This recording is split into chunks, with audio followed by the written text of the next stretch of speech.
लिंग पुराण में 7 गलतियां बताई है कंगाल होने की। ये गलती अगर आपने भी करी है तो जिंदगी में कितना भी पुण्य करोगे उसका फल नहीं है। आज की कथा को लिखकर रखना, शायद तुम्हारी जिंदगी संवर जाए। लिंग पुराण में 7 गलतियां बताई है व्यक्ति को बर्बाद होने की। पहली गलती है, उसमें से अगर आप स्वीकार कर रहे हैं ये गलती तो समझ लो कि गलती आपने करी है। गंगा जल तो बुलवाया टैंकर भरकर, 21,000 बेलपत्र भी समर्पित कर रहे हो। आप मंदिर के अंदर बैठ गए, दर्शन करने वाला आता रहा, किसी को अंदर प्रवेश नहीं दिया। आप गंगा जल चढ़ाते रहे, आप बेलपत्र चढ़ाते रहे, आप स्वयं पूजन करते रहे, और दूसरा व्यक्ति ना जाने किस भाव से, किस रूप में आकर भगवान की सेवा करना चाहता था। पंडित जी ने आपके चक्कर में उसको जल नहीं चढ़ाने दिया, पंडित जी ने आपके चक्कर में उसको बेलपत्र नहीं चढ़ाने दिया। पहली गलती यह हो गई कि भगवान के भक्त को भगवान से दूर कर दिया गया। अब उठा लो श्रीमद् भागवत कथा। 2 देवताओं ने गलती करी थी। एक ब्रह्मा जी ने गलती करी थी कि गाय बछड़ों का हरण कर लिया था। 1 वर्ष होने में 1 दिन था तब ब्रह्मा जी ने गाय बछड़े वापस दिए थे। दूसरी गलती इंद्र ने करी थी, जल वृष्टि करी तब भगवान कृष्ण को गोवर्धन पर्वत उठाना पड़ा। दोनों देवताओं ने गलती करी, पर भगवान कृष्ण ने इंद्र को क्षमा कर दिया पर ब्रह्मा को क्षमा नहीं करा। क्यों नहीं करा? क्योंकि इंद्र को क्षमा इसलिए करा क्योंकि इंद्र ने जब जलवृष्टि करी तो सारे ब्रजवासियों को भगवान के चरणों में लाकर छोड़ दिया। सारे ब्रजवासी गोवर्धन पर्वत के नीचे आकर बैठ गए, भगवान के चरणों में आ गए। और ब्रह्मा ने जो गलती करी वो ऐसी गलती करी कि भगवान से गाय और बछड़ों को दूर कर दिया। जो भगवान से भगत को दूर कर दे उसको शंकर कभी क्षमा नहीं कर सकता। इसलिए बर्बादी का पहला कारण आप भक्त और भगवान में दूरी बना दी। दूसरा कारण, भगवान की जब पूजन कर रहे हो, 21,000 बेलपत्र चढ़ा रहे हो, गंगा का जल चढ़ा रहे हो, चंदन चढ़ा रहे हो, अबीर चढ़ा रहे हो, गुलाल चढ़ा रहे हो, तो तुम्हारे भीतर ये अहंकार, जब तुम पूजन करके उठो तो उठते समय तुम्हारे भीतर अभिमान नहीं होना चाहिए कि मैंने जो अनुष्ठान करा उसके बराबर कोई नहीं कर सकता। तीसरा कारण कहा कि भगवान की सेवा तो आप कर रहे हो, भगवान की चाकरी में तो आप लगे हो, भगवान की आराधना भी कर रहे हो, दिया भी लगा रहे हो, धूप बत्ती भी लगा रहे हो, स्नान भी करा रहे हो, पंचामृत स्नान भी करा रहे हो, सारी पूजन अर्चना सब तुम कर रहे हो। पर हो सकता है इस पूजन अर्चना में आप केवल 3 घंटा पूजन करते हो और बाकी के समय किसी न किसी की जीवात्मा को दुख पहुंचा रहे हो। एक कथा में एक बात कही थी कि भले मंदिर में दिया मत लगाओ, भले मंदिर में जाकर धूप बत्ती मत जलाओ, भले मंदिर में जाकर भोग मत लगाओ, भले मंदिर में जाकर जल मत चढ़ाओ, कुछ मत करो, भले भगवान को नए कपड़े मत पहनाओ, भले तुम्हारी मर्जी पड़े भगवान को भोग मत लगाओ, पर शास्त्र कहता है कुछ मत करो, पर एक काम जरूर करना कि किसी के चेहरे पर प्रसन्नता ला देना तो मंदिर में दिया जलाने के बराबर होगा। किसी के चेहरे पर चमक ला देना, प्रसन्नता ला देना तो अगरबत्ती लगाने के बराबर होगा। किसी गरीबड़े के, किसी दुखी के चेहरे पर अगर तुमने प्रसन्नता ला दी तो वो भगवान को कपड़े पहनाने के बराबर होगा। मालूम पड़े तुम मंदिर में पूरी सब्जी बांटो, मंदिर में भोजन कराओ, मंदिर में सारा पकवान चढ़ाओ, और कोई तुम्हारे कारण अगर दुखी है तो तुम्हें वो सुख का भान नहीं हो सकता। तीसरा कारण है हमारा, वो सुख नहीं मिल सकता। चौथा कारण है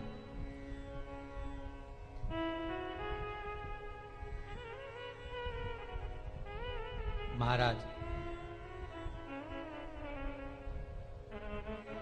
जिस मंत्र को पढ़ा जा रहा है, जिस मंत्र का स्मरण किया जा रहा है,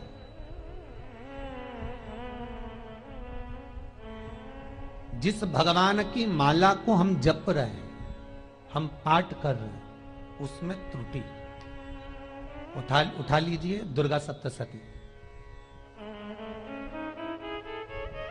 दुर्गा सप्तशती का हिंदी अनुवाद में एक थोड़ा सा दृष्टांत दिया है, आपको मालूम होगा।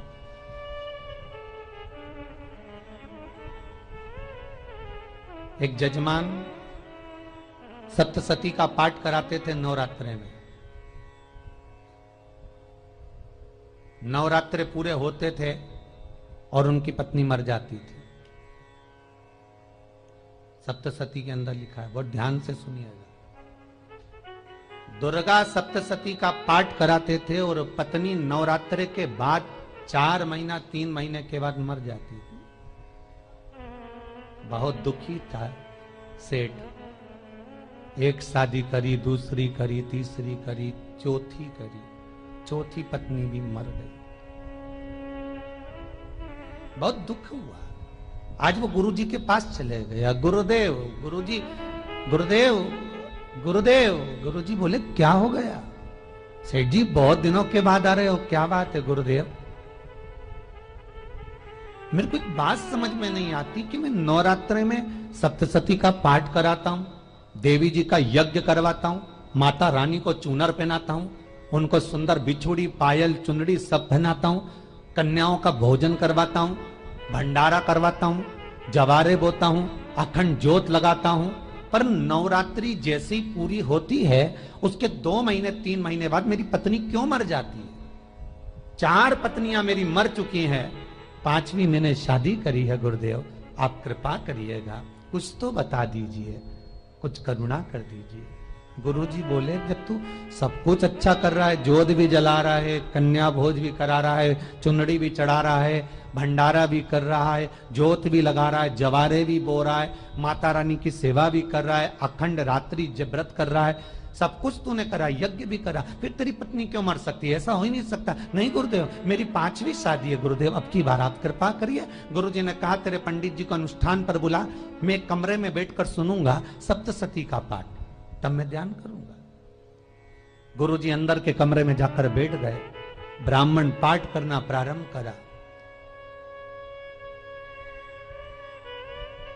और ब्राह्मण ने पाठ करना प्रारंभ करा। उसमें एक शब्द आ गया, भारयंतु बक्षंतु, भारयंतु बक्षंतु।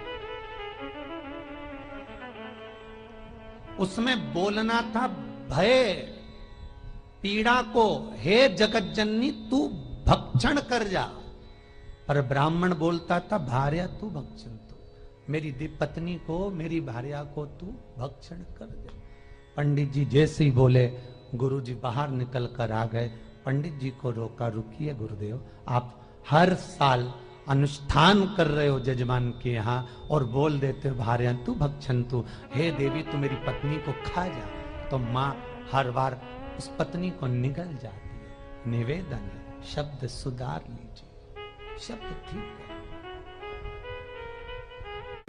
चौथा कारण है कि आप जो पाठ कर रहे हो, आप जो पूजन कर रहे हो, आप जो अनुष्ठान कर रहे हो, उसमें कुछ ना कुछ गलती जरूर हो रही है। ये चौथा कारण है।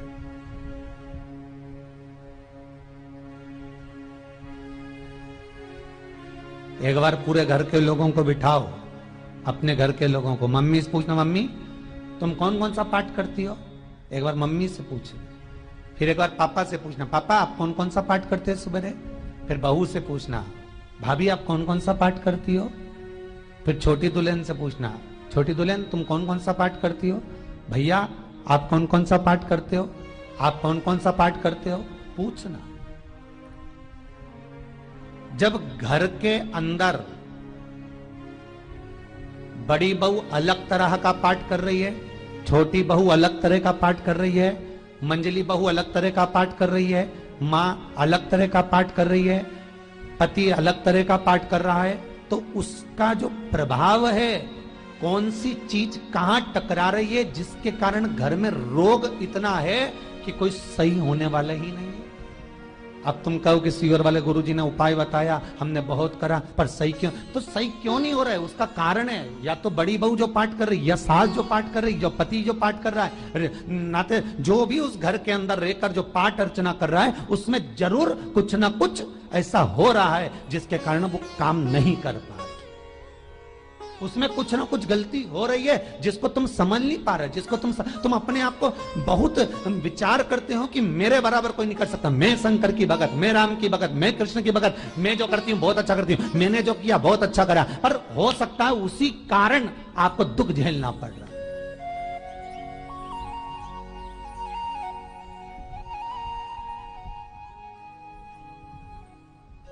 उसी के कारण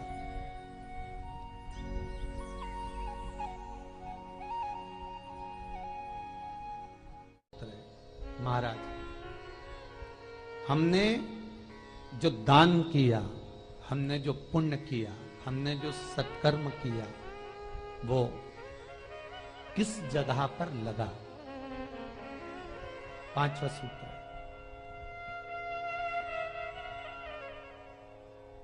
जो आप दान कर रहे हो, जो आप पुण्य कर रहे हो, सत्कर्म कर